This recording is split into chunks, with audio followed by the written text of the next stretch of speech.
Olá, tudo bem? Eu estou muito feliz com esse convite. Para quem não sabe, eu sou Isabela Suzarte, sou diretora criativa da Aurora, a minha marca de acessórios artesanais de luxo aqui no Brasil. É um convite maravilhoso, é uma honra, eu estou muito feliz. Primeiro, então, queria agradecer e me apresentar para as outras empreendedoras. Eu acho que a gente vai fazer um trabalho muito bonito. Então, vamos ao que interessa. Eu vim aqui para responder algumas perguntinhas do projeto e vamos lá, vamos começar. A primeira pergunta que não quer calar é: o que me motivou a criar a Aurora? Acho que essa pergunta eu já respondi algumas vezes, mas eu não tenho nenhum problema em respondê-la, porque cada vez mais que eu penso sobre isso, eu chego a outros resultados. Na semana passada mesmo, eu fiz uma palestra e quando eu tava pensando sobre os caminhos, eu tive uma pergunta exatamente assim, muito parecida com essa, né, que falava exatamente sobre o que motivou. E aí eu fazendo um paralelo com a minha vida acadêmica, com a minha história, com a construção da marca, e nos dias de hoje, né, nas mudanças que a gente teve nos últimos anos e tal, eu cheguei à conclusão que foi um incômodo, né? O incômodo de não ter espaço para falar sobre as minhas próprias subjetividades, sobre as subjetividades que perpassam sobre pessoas que vêm da margem e que são criativas. Então eu acho que a grande costura da Aurora, que propõe, né, novos olhares de luxo a partir de histórias de diáspora, né? Eu sempre faço um conceito, lanço uma coleção que honra pessoas negras no Brasil e fora dele, né? Mas a partir do pensamento em diáspora. Então a gente sempre faz uma homenagem, cada produto tem o nome de uma mulher, de acordo com a coleção que eu tô no processo criativo desenvolvendo, assim. Então acho que isso é o grande coração da marca, o que realmente, e para criar isso, para construir isso dentro de um repertório, para virar uma marca, eu tive que entender que era um incômodo, né? Era uma necessidade de falar, né, de contar histórias para além do produto, né, mas o principal, o diferencial, assim, o que eu acho que realmente me motivou e faz eu ter essa marca, ter a marca, falar dos produtos, mas essa costura de história, assim, esse incômodo, essa necessidade de expor as nossas subjetividades com muita dignidade, com muita autoestima, né, celebrar as nossas histórias, ter esse espaço, assim. Então acho que esse foi o meu grande casamento aí para a construção da marca. A segunda pergunta, e não menos importante, afinal nós temos uma sequência muito interessante, é: o que o sapato representa para as mulheres? Essa é uma pergunta muito curiosa, porque, bom, a gente tem aí na história dos calçados, a gente tem esse desejo, né, pelo objeto, que é muito diferente de uma roupa, por exemplo. E o mercado também, né? O próprio mercado, ele é diferente, ele funciona diferente, o modelo de negócios é diferente. Você tem uma fábrica, por exemplo, então você tem um tempo de produção diferente do que fazer uma roupa, né? Mas o que ele desperta nas pessoas é esse desejo de colecionar, né? É esse desejo de poder. O calçado, ele tem muito a ver com poder, né? Na construção dele, inclusive. A construção do calçado, ele sempre foi feito, normalmente feito sob encomenda, era uma característica de poder, as pessoas que tinham poder aquisitivo que poderiam consumir calçados, então isso foi um divisor de águas, inclusive no processo histórico que a gente tem no Brasil, né? Você tem pessoas que foram escravizadas e que não podiam usar o calçado, né? Então, não podiam usar calçado. Então, o calçado foi um marcador também de não só status, mas como pirâmide social mesmo, né? E além disso, o que ele desperta no mundo, como varejo, como vendas, a gente tem aí também um Sex and the City, né? Que botou o Manolo, que é o designer, né, favorito, escolhido da Carrie, como celebridade, né? Então ele virou uma celebridade de Nova York a partir desse desejo. Então é uma série de entretenimento, mas que mostra o que representa um sapato na vida de uma mulher, assim. na vida das pessoas, na verdade, né? Então eu acho que o meu encantamento por calçado foi, na verdade, pela desconstrução dele, para entender como que se construía, e a partir do produto eu fui entendendo o que eu queria falar e que a mensagem seria passada a partir dele, né? Ele é o resultado final da minha linguagem. A terceira pergunta é a pergunta queridinha de todo empreendedor. Se você já pensou em desistir do seu negócio. E aí eu acho que todo empreendedor já pensou em desistir do seu negócio. Todo empreendedor com mais de 3, 4 anos, talvez o quinto ano, seja um ano de avaliação do que é um negócio, dos processos. Um empreendedor, ele é uma pessoa que soluciona coisas, né? Essa é a base do empreendedorismo. Então, acredito que todo empreendedor já pensou em desistir. Eu já pensei em desistir cada vez que surgiam novas demandas e que você, num primeiro momento, não sabe como vai resolver, nem sabe como vai sair daquela situação. Acho que isso aí mexe também com o perfil do empreendedor, né? Você tá falando de uma necessidade de controle, você precisa ter uma certa segurança para planejar o seu negócio. Então, quando existem algumas demandas, como, sei lá, um funcionário que você precisa demitir, são coisas que vão mexendo, né, com você, com o seu psicológico. Você precisa estar muito alinhado ali nesse vai e volta, e desapegar também. Acho que eu fui aprendendo a desapegar de algumas situações para não ser tão emocionada, criar uma certa distância entre quem eu era, quem eu sou, quem a Aurora é.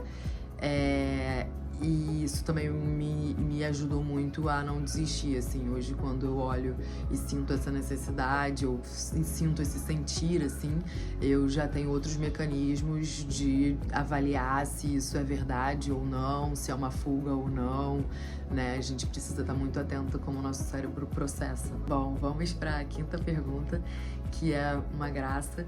A pergunta é: você já se sentiu orgulhosa do seu trabalho na sua caminhada? E eu acho que eu realmente estou vivendo esse momento. Agora, acho que dentro de mim tá tomando uma noção, eu acho, de amadurecimento. O empreendedorismo para mim sempre foi algo que eu tava igual um hamster, assim, tava sempre correndo. E eu não tô deixando de fazer isso, mas eu acho que agora eu tenho aí de 2019, finalzinho de 2019 pra cá, uma construção, uma trajetória. E esse momento é um momento que eu tô reavaliando e olhando para esse período, para esse tempo, para os amadurecimentos, para tudo que aconteceu antes desse período também, que faz parte da minha construção de trabalho, de quem eu sou, do que a Aurora existe e contribui para o processo da moda, para o desenvolvimento da moda no Brasil, no Rio de Janeiro. Então eu tô olhando para essa construção com muito mais carinho, né? Com muito mais de gostar da minha história, com muito mais presença. Então é um momento onde eu tô conseguindo olhar pro meu trabalho e ver vários momentos onde eu consigo hoje ter orgulho de mim. Então eu acho que por muito tempo eu tinha uma dificuldade de celebrar, de entender o quanto aquilo era importante. Eu tava construindo, tava fazendo, e eu tô construindo, eu tô também fazendo. Ainda muitas coisas parecem o começo, sabe? Não é que eu esteja realmente com uma bagagem enorme, mas eu entendo que agora eu não tô partindo mais do mesmo ponto. E aí isso me faz olhar pro lado e olhar para trás de uma outra forma, né? Então eu tô mais abraçada comigo mesma e com o meu trabalho, o que significa que eu consigo me enxergar de uma outra forma, e aí eu tenho, consequentemente, muito mais orgulho de grandes momentos, né? Eu acho que a Aurora me fez chegar em lugares que eu nunca imaginaria, né? Eu nasci em Madureira, uma menina negra de Madureira, assim. Então, quando você vê o seu produto, o seu trabalho na Vogue, não é que você não quisesse, não é que você não sonhasse com isso, mas e que não é que você tenha dificuldade de celebrar, mas acontece que você olha e você olha pra sua história e você sabe que as coisas são difíceis, né? Então, se sentir orgulhosa por cada processo, por cada momento, ou então um momento muito íntimo, né? Que você consegue tomar uma decisão, uma escolha dentro da empresa e que depois você vê que foi uma boa escolha, também me deixa muito orgulhosa, assim. Eu consigo ver o meu progresso, consigo ver que eu amadureci, né, nesse processo. Então, eu tenho alguns momentos, ou muitos momentos, de orgulho e que eu sei que eu posso celebrar, assim. Não deixar que as coisas que não aconteceram sejam maiores do que as coisas que acontecem, porque a gente faz tanta coisa, a gente trabalha tanto, que é muito fácil também ficar muito viciada nos nãos que a gente recebe, né? Então tem muita coisa que acontece por trás dos bastidores que as pessoas nem viram e que não aconteceram. E aí o pulo do gato tá em conseguir sentir orgulho e ter presença para reconhecer o seu valor nesses momentos. E então eu tô vivendo esse momento, assim, de conseguir olhar para mim e pro que foi feito de um outro jeito, assim. A sexta pergunta é uma pergunta sobre empreendedorismo feminino. Da onde eu tiro forças, ou o que me ajuda, aonde eu busco, melhor, o empreendedorismo feminino. Bom, essa é uma questão complexa pra mim, essa é uma pergunta muito ampla, porque eu acho que conforme eu fui construindo a marca, eu fui também amadurecendo, né? Eu construí a marca, digamos, novinha, né? Então, toda a construção da marca, ela tem muito a ver também com os meus momentos de amadurecimento, né? Então, cada vez que eu fui amadurecendo quanto mulher, que eu fui entendendo, né, a questão de gênero como algo muito importante. Primeiro, eu acho que eu estava entendendo uma questão de raça, né, de pesquisar, de entender quanto historicamente e valores racializados, né, eram importantes de estar na minha vida, de colocar na minha vida, de me entender quanto uma pessoa negra, assim. Não que eu não soubesse, isso não era uma questão de não saber, eu nem tenho melanina pra isso, mas era uma questão de realmente entender a história, né, pra entender o meu próprio valor.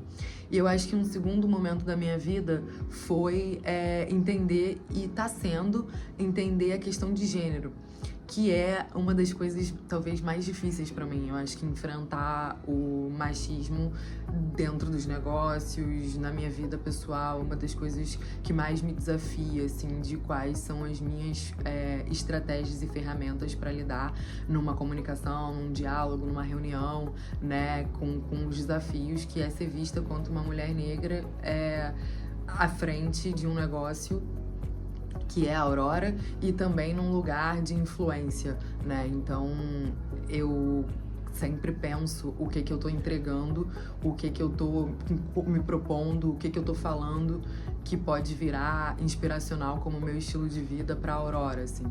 E aí isso começou a fazer com que eu buscasse muito entendimento em livros, né? Eu sou uma pessoa que eu adoro eu tenho os meus autores preferidos, os meus livros preferidos. Então, essa busca mesmo sobre o empoderamento feminino, ele vem muito de uma necessidade de leitura, assim, de ler Bell Hooks, de ler Toni Morrison, de ler Lélia Gonzalez, de ler muitas mulheres que dividam as suas subjetividades diárias com outras mulheres. Isso foi e é um dos maiores aprendizados da minha vida, assim. Mas foi muito trabalhoso encontrar também, e ainda acho que eu tô construindo isso agora, qual o meu repertório quanto uma mulher negra, sabe? Qual o meu entendimento, mas aí não é sobre mais um empoderamento coletivo só. É um individual também, né? É saber quais são os seus valores inegociáveis, né? Dentro do trabalho, de quem é você, para você também estar atenta e com mulheres que estejam vendo a vida a partir dessas perspectivas também, né? Não são todas as mulheres que na prática do cotidiano seguem essas métricas, né? Então, foi uma busca quase que incansável, assim, de entender o que dialoga comigo para me tornar, né, cada vez mais dentro a potência do meu feminino, assim. Então, eu tenho buscado cada vez mais isso e tem sido reconfortável, assim, ter mulheres com as quais eu admire muito, mulheres com as quais eu dialogo e que eu tenho afinidade. Isso me faz crescer quanto mulher no meu processo pessoal, mas isso também me faz crescer muito quanto profissional também, porque existem algumas questões de liderança que você precisa muito entender quem você é primeiro para depois se posicionar quanto profissional. E nunca é uma coisa que vem numa construção linear, né? É sempre uma construção que vem de altos e baixos, assim, você não, depois de um tempo é que você consegue ver e contar isso de uma forma que faça algum sentido linear, assim. E tem sido essa construção, porque cada vez mais que você está em foco, maiores são os desafios. Então eles vêm aumentando e exigindo também maior comprometimento e responsabilidade da sua parte, né?